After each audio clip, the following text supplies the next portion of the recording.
Monica Shane Gregorio, BSAG, third year. And you? I'm Megan Alvar and I'm third year BSAG. So, my first question is, why agriculture? Because agriculture is very maganda siyang course na na alam mo pag natapos mo marami kang opportunity na makuha. And ikaw naman? I want to work abroad. Ayun. So, paano nyo ba ma-encourage sa incoming first year students po? Yung course ng agriculture po. Sa mga incoming, siguro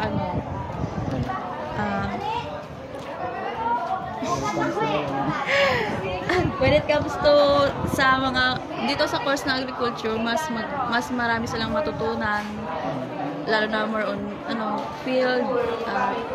Maraming kasi mga may maraming pang mga available na courses lang basta madami siyang. At ikaw naman? Ako naman ay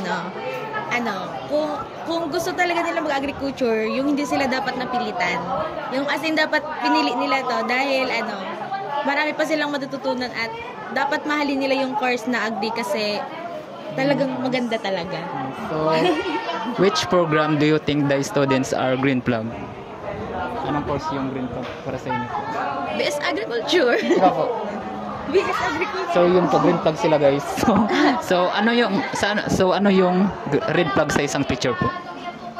Yung sobrang strict na wala yung teacher na walang turo lang ng turo, hindi siya nakikipahubilo sa mga student, kaya parang red flag siya. Ayun. Ikaw naman po, anong para sa iyo, anong red flag sa isang teacher po? Strict sa attendance. Wala absent. Laging late. Strict sa attendance, yun lang. So, our last question is, are you single or taken? Taken. And why? Taken. Taken na. May wifi. Taken. Taken na eh. Taken na. Taken. And why po? Ha? Why taken po? May love eh. Para may inspirasyon.